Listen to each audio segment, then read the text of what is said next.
यह वीडियो केवल सामान्य जानकारी के लिए है। कोई भी दवा लेने से पहले डॉक्टर से सलाह अवश्य लें। अगर कोई वीडियो देखकर दवा लेता है तो वह खुद जिम्मेदार होगा।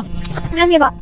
हेलो दोस्तों, आज हम लोग बात करेंगे बायोटेक के बेस्ट इलाज के बारे में, ठीक है, जिसको क्रैम्प्स बोलते हैं, जो ज्यादातर किसी पेशेंट के लेग में और हैंड में अपने को देखने को मिलता है और कई बार फिंगर्स में भी देखने को मिलता है। ठीक है, इसमें जैसे अपन कई बार देखते हैं कोई पेशेंट काफी टाइम से बैठा हुआ है, ठीक है, कोई पेशेंट काफी टाइम से बैठा हुआ है तो जैसे ही वो चलने के लिए उठता है तो अचानक से उसे चला नहीं जाता, उसके पैर में ऐंठन आ जाती है और कई बार वो गिर भी जाता है। ठीक है, तो जो बायोटेक का जो ट्रीटमेंट आज हम आपको बताने वाले हैं, अगर वो आपने किसी को दिया तो उसको जिंदगी में दोबारा कभी ये प्रॉब्लम नहीं होगी। ऐसा ट्रीटमेंट आपको बताएंगे कि क्या डॉक्टर ट्रीटमेंट देते हैं और क्या प्रिस्क्रिप्शन उनके द्वारा लिखी जाती है।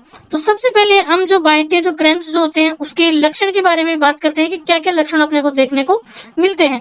तो जिस जगह पे बायोटेक आया, जैसे हाथ में कई बार क्या होती है, मसल्स में ऐंठन आ जाती है, तो उस जगह पे क्या होता है, अचानक से दर्द होने लगता है, सडन पेन की जो प्रॉब्लम होती है वो अपने को देखने को मिलती है।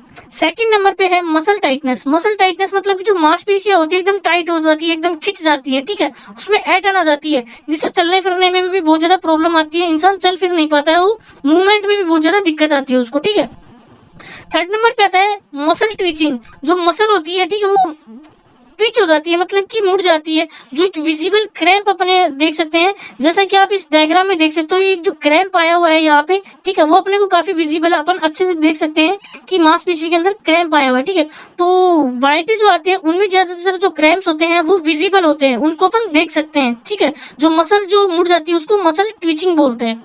उसके बाद में जो फोर्थ नंबर पे जो है डिफिकल्टी इन मूविंग। ठीक है, कई बार देखते हो कि अगर कई बार कोई इंसान रेस करने के लिए भी अगर थोड़ा कोशिश करता है तो जैसे ही उसको क्रैम्प आया, बाइट आया, तो वो तुरंत नीचे बैठ जाता है। ठीक है, उसको मूवमेंट करने में बहुत ज्यादा डिफिकल्टी होती है। फिफ्थ नंबर पे अगर अपन बात करें तो हार्ड एंड मसल। ठीक है, मसल क्या हो जाती है, हार्ड हो जाती है, खिंच जाती है, एकदम टाइट मसल हो जाती है, जिस वजह से चलने फिरने में आसान होती है, काफी ज्यादा वहां पे दर्द देखने को मिलता है। सिक्स नंबर पे अपन बात करें तो लिमिटेड मोशन। मोशन वही कि चलने फिरने में प्रॉब्लम आती है, ठीक है, इंसान वहीं के वहीं बैठ जाता है। अगर किसी को भी लेग में क्रैम्प आया, चलने की कोशिश करेगा तो चल नहीं पाएगा, उसको बहुत ज्यादा पेन होगा। ड्यूरेशन का मतलब ये है कि ये जो क्रैम्प जो आता है, बायोटेक जो आते हैं, ये 2-3 सेकंड के भी हो सकते हैं, यहाँ तक कि मतलब कि 2-3 मिनट से फ्यू सेकंड और फ्यू मिनट्स तक के लिए हो सकते हैं। तो ये सारे जो लक्षण होते हैं वो एक बायोटेक है, जिस किसी मरीज में बायोटेक क्रैम्प्स आते हैं उसमें अपने को देखने को मिलते हैं या मिल सकते हैं। अब इसके जो कारण क्या है कि किस वजह से पेशेंट को बायोटेक आते हैं, क्रैम्प्स आते हैं बार बार, क्या इसके पीछे कारण है, जिसके अंदर जो मेन कारण होता है वो है डिहाइड्रेशन। डिहाइड्रेशन मतलब कि कोई अगर व्यक्ति बहुत ज्यादा एक्सरसाइज कर रहा है, ठीक है, तो बार बार पसीना बहा रहा है लेकिन वो पानी सही से नहीं पी रहा है, ठीक है, पानी का वो इनटेक बहुत कम कर रहा है, तो बॉडी के अंदर डिहाइड्रेशन हो जाता है, उस वजह से उसको क्रैम्प्स देखने को मिलते हैं। इलेक्ट्रोलाइट इम्बैलेंस, ठीक है, सप्लीमेंट ठीक से नहीं ले पा रहा है, ठीक है, उसके अंदर इलेक्ट्रोलाइट्स की कमी होगी, जैसे मान लेते हैं कैल्शियम की कमी हो गई, ठीक है, मैग्नीशियम की कमी हो गई, तो इन सब इलेक्ट्रोलाइट्स की कमी होने की वजह से भी उसमें क्रैम्प्स देखने को मिलते हैं। ठीक है, उसके बाद में पुअर ब्लड सर्कुलेशन। अगर ब्लड का सर्कुलेशन पूरी बॉडी में सही से नहीं हो पा रहा है, ठीक है, नर्व्स और जो मसल्स होती हैं उनमें अगर सही से सर्कुलेशन नहीं हो पा रहा है तो मसल ट्विचिंग और जो मसल क्रैम्प्स वाली प्रॉब्लम होती है वो अपने को देखने को मिलती है। उसके बाद में देखिए अपन मसल फैटिग। मसल में मतलब कि थकान आ जाना। अगर मसल में जो ब्लड सर्कुलेशन कंप्लीट नहीं होगा, ठीक है, उसमें डिहाइड्रेशन होगा, इलेक्ट्रोलाइट इम्बैलेंस होगा, तो मसल के अंदर क्या आ जाती है, थकान आ जाती है, जिससे कि मूवमेंट में बहुत ज्यादा प्रॉब्लम देखने को मिलती है।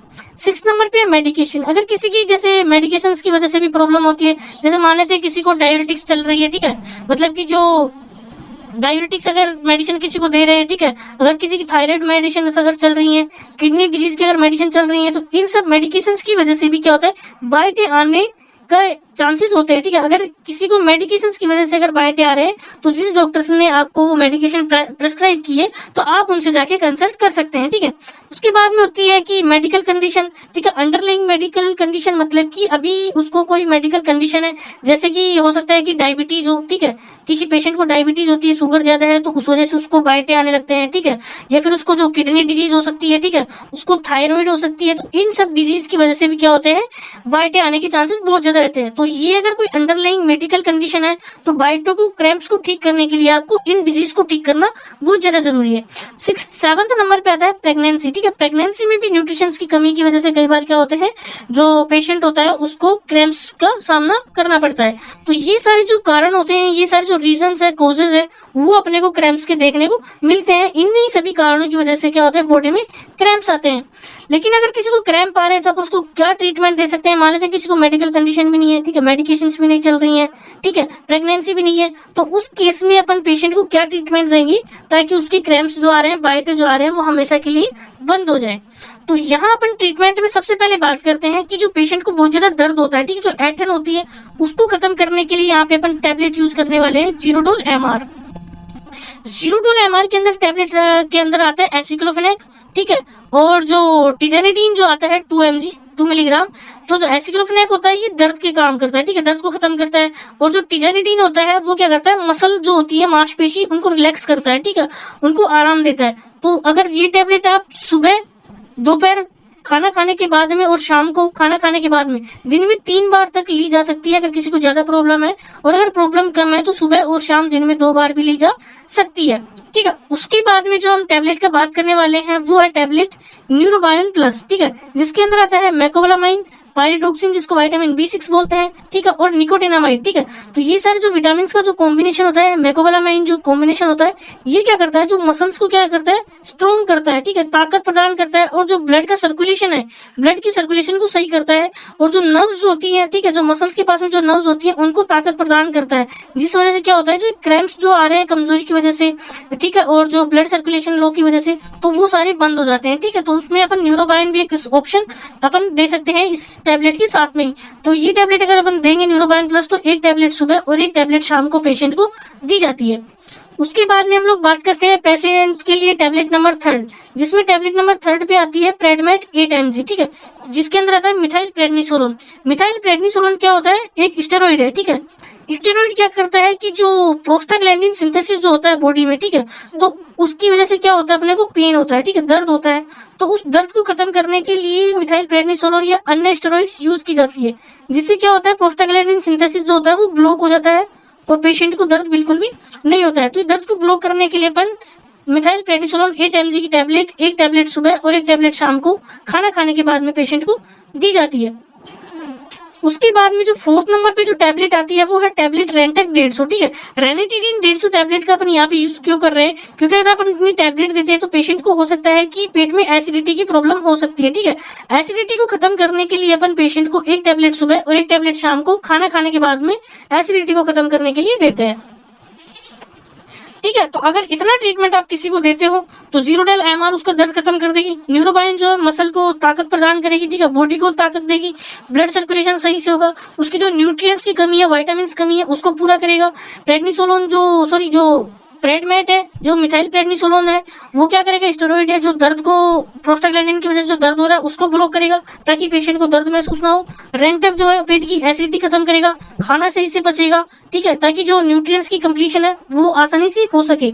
तो ये सारी टैबलेट्स उसको दी जाती है।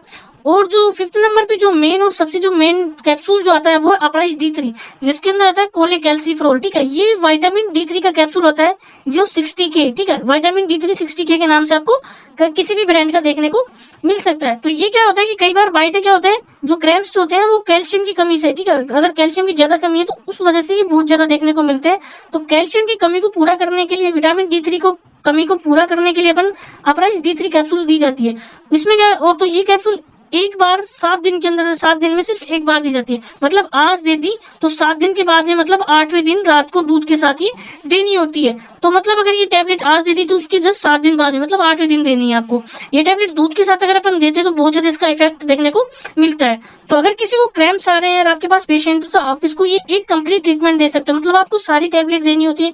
जीरोडोल एमआर भी देनी होती है, आप सुबह दोपहर शाम तीनों बार दे सकते हो। न्यूरोबायोन प्लस सुबह शाम देनी है, प्रेडनिसोलोन इन सबके साथ में सुबह शाम, रेंटेक भी इन सबके साथ में सुबह शाम, और जो अप्राइज D3 है वो 7 दिन में सिर्फ एक बार। तो ये पूरी प्रिस्क्रिप्शन की तरह आप सभी टैबलेट्स जो है, सभी मेडिसिन जो है वो पेशेंट को एक साथ दे सकते हो, जिससे उसके बाइटे और जो क्रैम्प्स है वो खत्म हो जाए।